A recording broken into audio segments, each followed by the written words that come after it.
জয় জগন্নাথ বন্ধুরা, আমি পলির এই ছোট্ট সংসারে তোমাদের সকলের স্বাগত। আশা করি সকলে ভালো আছো, আমিও ভালো আছি। আজ সানডে, এখন বাজে 2টো বাজতে 7-8 মিনিট ওরকম বাকি আছে। এখন থেকে ভিডিওটা স্টার্ট করছি।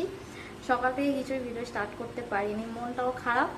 তার মধ্যে বসে বসেই কাটিয়েছি, কিছুই করিনি। কাজ যেমন সংসারের যা কাজ কিছু হয় সেই সবই করেছি, কিন্তু মনটা খুব খারাপ, তাই জন্য বসে বসেই কাটিয়েছি। আর দেখো আকাশের অবস্থা, বৃষ্টি বৃষ্টি আর বৃষ্টি, বৃষ্টির শেষ নেই, বৃষ্টি হয়ে যাচ্ছে। আর খুব মেঘ উঠেছে, আবার মনে হয় বৃষ্টি আসবে। আর আমার জামা কাপড় সব এখানেই ঝুলছে, এখানেই ঝুলবে।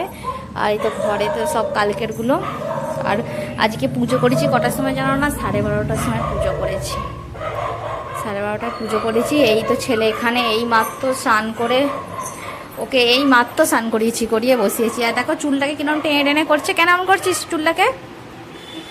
আর এখানে টাইম দেখে নাও। ও আমি ভেবেছি মানে 2টো বাজতে 5-7 মিনিট বাকি আছে, না একটু বেশি বাকি আছে। দাঁড়া, তোকে দিচ্ছি চিকেন খেতে। রান্না বসিয়েছি, আজকে 1টা বাজতে 5 মিনিট বাকি আছে, রান্না বসিয়েছি। আর ভাত হয়ে গেছে, আজকে কিছুই রান্না হয়নি, শুধু এই চিকেন আর ভাত আর স্যালাড হবে। আর অল্প করেই চিকেন হচ্ছে, চিকেন রয়েছে ফ্রিজে রেখেছি, রাত্রিবেলা করব চিকেন। আর সেই জন্যে এখন শুধু এই যে এইটাই হবে। আর আকাশ তো যা অবস্থা হয়ে আছে, জামা কাপড় নিয়ে কি ওপরে যায় একটুখানি। এখন বৃষ্টিটা থেমেছে, কিন্তু মেঘ করে যাচ্ছে। একবার দিতে গিয়েছিলাম ছাদে, জানো না, একবার ছাদে দিয়ে এসেছি, এসে শুধু নিচে পুজো করেছি। পুজো করে দেখছি যে বৃষ্টি এসে গেছে, মানে খুব মেঘ উঠেছে আর বৃষ্টি পড়ছে হালকা হালকা। তারপরে অনেক হাতে করে কষ্ট করে নিংড়ে নিংড়ে দিয়ে এসেছি।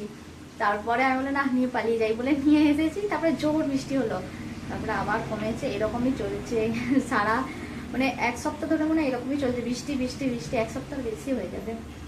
আর এখন একটু সাউন্ডটা বন্ধ আছে, তাই জন্য ভয়েস দিচ্ছি, মানে কথা বলছি, না হলে তো কথাই বলতে পারা যাচ্ছে না। এত জোরে জোরে আওয়াজ হচ্ছে যে কিচ্ছু কথা, মানে এখান থেকে এখানে কথা শুনতে পাওয়া যাচ্ছে না। মানে এখানে বললে পাশের রুমে কেউ থাকলে বুঝতে পারবে না, এমন জোরে জোরে আওয়াজ হচ্ছিল।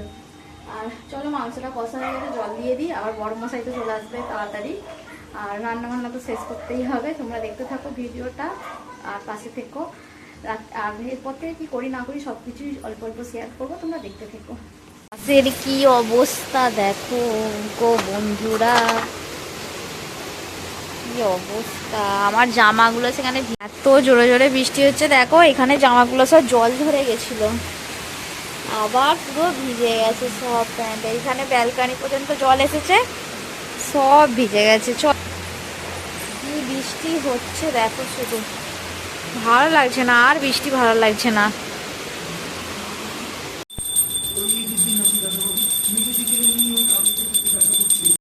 ছেলে দিচ্ছে সন্ধ্যা।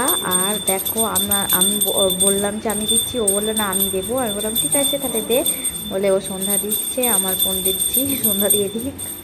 আর এখান থেকে রেডি হয়ে যে তুলসী তলায় গেলে, তুলসী তলাতেও দিয়ে আসছে। ও আর তুলসী তলায় প্রদীপ আজকে জ্বালাতে পারেনি, ওই জন্য শুধু ধূপ দিয়ে দিয়েছে।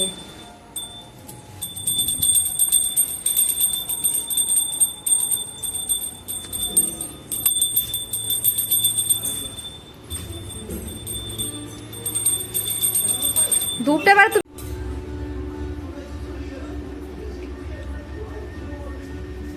তারপরে একবারে ভিডিওটা 8টার সময় থেকে স্টার্ট করেছি। দেখো বর বললো আজকে মাংস রান্না করবে একটু অন্যরকমভাবে, তাই জন্য বরকে একটু রেডি করে দিচ্ছিলাম। আর আমি পেঁয়াজগুলো বেরেস্তাগুলো ভেজে দিচ্ছিলাম, আর এখানে আলু ভেজে নিচ্ছিলাম। তারপরে দেখো যে গোটা গরম মশলা, জিরে, তেজপাতা সব ফোড়ন দিয়ে মাংস কষার জন্য পেঁয়াজটা দিয়ে দিলাম।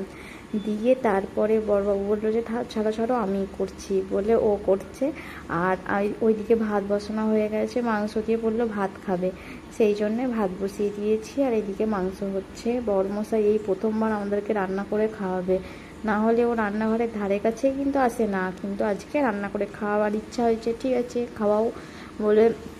দেখো পেঁয়াজের মধ্যে একটু আদা রসুনের বাটা দিয়ে দিল, দিয়ে টমেটো দিয়ে লঙ্কা, হলুদ, ধনে, জিরে, যা রোজকার মশলা, নুন এইসবগুলো দিয়ে ভালো করে মশলাটা কষিয়ে নেব। আর আজকে চিকেনটা একটু অন্যরকম করে হচ্ছে, তোমরা অবশ্যই দেখে বলবে কেমন হয়েছে। আর খেতে তো খুব সুন্দর হয়েছিল, যেহেতু আমরা খেয়েছি তাই জন্য বলে দিলাম, খেতে কিন্তু খুব সুন্দর হয়েছিল। আর এটা দেখো মশলাটা কষানোর পর কাজু বাদাম বাটা দেওয়া হয়েছে। কাজু বাদাম বাটাটা দিয়ে ভালো করে মশলাটাকে ভালোভাবে কষিয়ে যেতে দেখো তেল ছেড়ে গেছে। তেল ছেড়ে যাওয়ার পর সব চিকেনগুলো দিয়ে দেবো। দেখো প্রথমে চিকেনটা পুরোটা উল্টে দিতে যাচ্ছিলো, আমি বললাম আর এই চিকেনের মধ্যে জল আছে কোথাও না বলতে, আবার হাতে করে তুলে তুলে দিল। আর আমি যে ভয়েস দেবো তখন ভয়েস দেওয়া সম্ভব নয়, কেননা প্রচণ্ড আওয়াজ হচ্ছিল, সেই কারণে গানের আওয়াজ। তারপরে এই যে দেখো মাংসটা অর্ধেক কষা হয়ে যেতে তারপরে টক দই দিয়ে দিলাম। দেওয়ার পর তারপরে ভালো করে কষিয়ে নিয়ে তেল ছেড়ে যাওয়ার পর আবার একটু আলুগুলো দিয়ে দিলাম। তারপরে এইখানে দেখো ছেলে আর বর হচ্ছে খেলনা গোছাচ্ছে, তার কারণ হচ্ছে ছেলে গোটা খেলনা বিছিয়ে ভর্তি করেছিল, কিছু প্যাকেটে তোলা হয়ে গেছে, তাও তো এই শুধু এই ডাব্বারটা ঢেলেছিল, দুটো বস্তায় আছে সেইগুলো ঢালেনি, ভাগ্য ভালো। আমাকেও তাহলে লাগবে গোছাতে। আর পাপাও বসেছে গুছিয়ে দিচ্ছে। এবার আমি বলছি দেখো কি জ্বলছে ভিতরে, ওই যে লাইটটা জ্বলছিল সেটাই দেখাচ্ছিল। আর ছেলে একটুখানি গুছিয়ে পুরো অর্ধেকে হয়ে যাবে। আর এইখানে দেখো জামা কাপড় চারিদিকে, এগুলো আগের দিনের মানে একদিন আগের জামা কাপড় ঝুলছে। আর বাইরেরটা হচ্ছে যে যেদিনকে মানে যেদিনের রবিবারের জিনিস, রবিবারের এগুলো রবিবারে তো এক সেকেন্ডও হাওয়া দেয় মানে শুকনোই হয়নি, জলকে জলই রয়েছে। ওইখানে রান্নাঘরে এসে গেছি, এই যে ভাত বসানো আছে। আর এখানে ছেলে স্কুলের টিফিনের জন্য ছোলার ডাল আর একটুখানি ধোসার মতো করে দেবো, ধোসা বলতে ধোসার রুটিটার মতো করে দেবো বলে ওইটা ভিজিয়ে রেখেছি। আর এখানে মাংসটা দেখো দেখতে কেমন লাগছে অবশ্যই বলবে, কমেন্টে জানাতে ভুলবে না।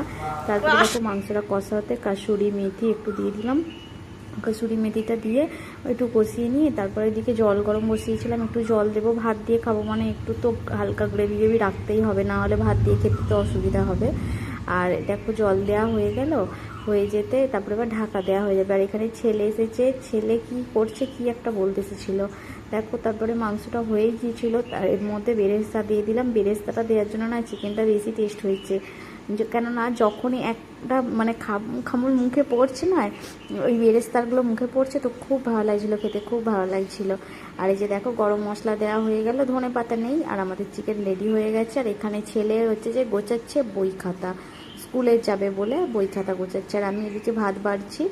আমার মুখটা একটুখানি কেমন কেমন দেখছো তো, আমার একটুখানি আমাদের তিনজনের মধ্যে দিয়ে একটা ব্যাপার চলছে, মানে আমাদের মধ্যে নয়, একটা ব্যাপার যাচ্ছে, যে কারণে মন মেজাজটা ঠিক ভালো নেই আমাদের সবারই।